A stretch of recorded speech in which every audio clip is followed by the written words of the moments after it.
Good morning mga kamay. Magluluto po tayo ng ginataang talong. May sibuyas, kamate, aluya, sile, kunting karne, talong at saka Coco Mama fresh from the tindahan. Unang ginagawa ko, isasalang ko muna yung talong at saka pipituhin ko siya kunti.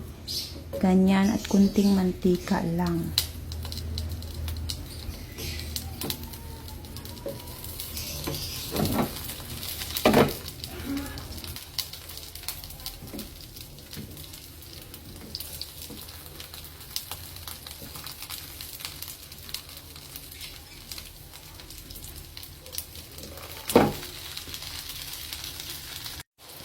As usual, babalik ta rin natin para maluto. Pero wag na wag yung susubukan. Magpabaliktad sa iba. Haha! Pag naprito na natin konti, kukunin na natin. Tsaka magsasalang na naman tayo ng ibang talong.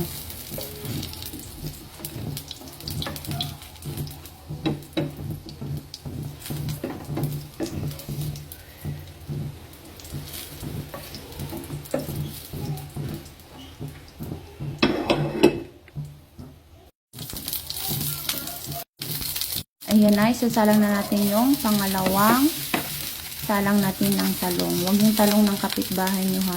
Yung binili nyo.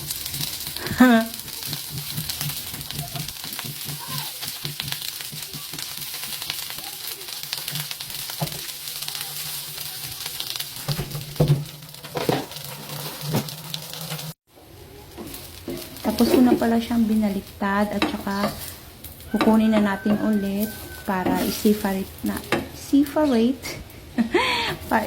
natin para mamaya.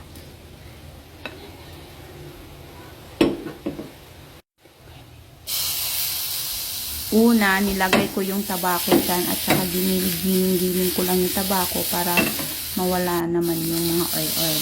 Tapos, nilagay ko na din yung laman ng karne. Tapos, paghango-hanguin ko lang hanggang matusta siya konti, din okay na yan. Lagi mo tingnan kung naging tusta na yung niluluto mo. Kaya baka makalimutan mo dahil sa kapapanood mo ng TikTok. Ayan, sunog ang niluto mo. Ayan na, natusta ko na yung karne at saka nilagay ko na yung luya, sibuyas.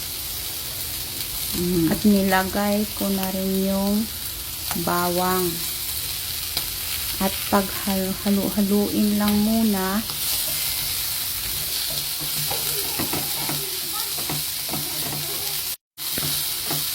pagkatapos kong hinalo-halo, takpan, at saka konting minuto lang, buksan mo na at saka ilagay mo na yung Coco Mama. Pakuluin lang siya konti para maging maluto naman din yung ating gata.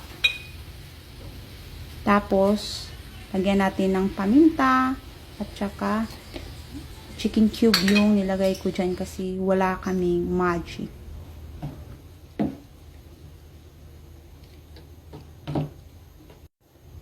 Tapos, takpan mo ulit para lutuin yung gata. Pag nakita mo na nag-bubbles na yung gata, ayan, pag halu-haluin mo ulit,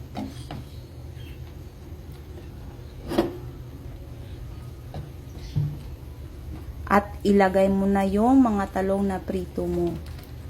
Ginaganyan ko para hindi masyadong nakababad yung talong doon sa may gata. Kasi minsan 'di ba yung mga talong pag pinakuluan mo, nagtutubig siya. Kaya kailangan prituhin nyo bago nyo at saka lagyan na natin ng kunting sili para may kick naman habang kumakain tayo. Ayan, tinakpan ko na ulit.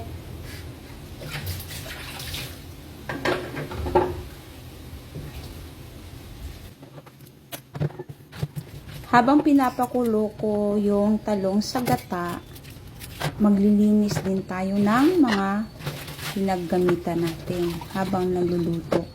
At nakikita nyo, nagbubbles-bubbles na siya. At yan na, buksan na natin. At paghangu-hanguin din natin yan. Ganyan lang kadali magluto ng ginataang talong. Kasi yung iba, diretso na lang nila yung gatay. Ayan na, tapos na. Isasali na natin.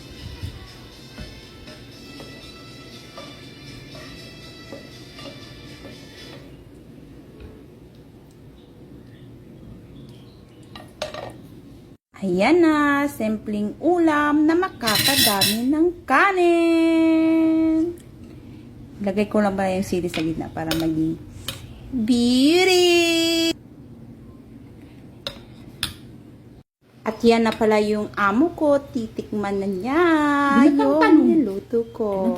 First time daw niyang makatikim ng ganitong luto. Alin na? Anong isama ko? Kunti lang kinukuha. Parang timang.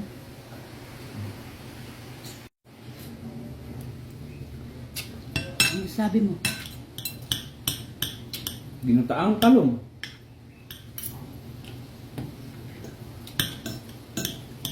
Sarap.